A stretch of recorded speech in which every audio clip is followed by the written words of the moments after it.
Broccoli আমি মার্কেটে দেখছি, এই হবিগঞ্জের মার্কেটে কৃষককে হবিগঞ্জের যারা খাদক যারা খাবে তারা কিন্তু এটা কম খায়, মানে এটা খাওয়ার অভিজ্ঞতা অনেক কম।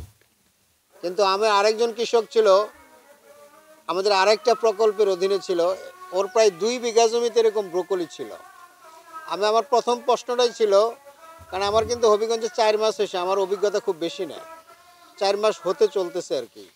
তা আমি জিজ্ঞেস করছিলাম যে বাজার এটা যেহেতু খাই না, তুমি যে উৎপাদন করতেছো এটা তোমার খাবে কেডা, খাওয়ার লোক কোথায়?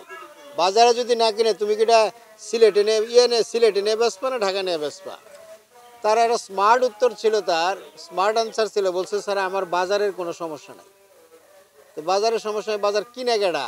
কয় আমার এই যে ও ছিল চুনারো ঘাটের কৃষক, শায়েস্তাগঞ্জের পরেই।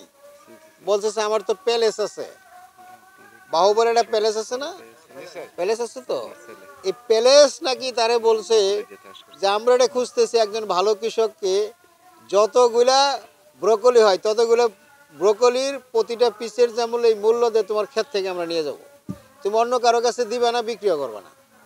আমার শুনে খুব ভালো লাগছে যে একজন কৃষক উৎপাদন করবে, সে যেন ন্যায্য মূল্য পায়, এটার নিশ্চয়তা তার সবচেয়ে বড় দরকার। সেই মার্কেটটা কিন্তু সে নিজেই তৈরি করে ফেলছে, অথবা কেউ তারে লিঙ্ক আপ করে দিছে। তুমি উৎপাদন করো, বাট প্যালেসের লোকজন তোমার কাছ থেকে কী করে নিয়ে যাবে। এই জন্য আমরা অনেক সময় কোনো জিনিস যখন কৃষকের কাছে প্রযুক্তি নিয়ে যায়, কৃষক আমাদের কাছে প্রথমেই প্রশ্ন করে এটা কি আমি বাজারে বিক্রি করতে পারবো, এটা কি বাজারে বিক্রি করতে পারবো?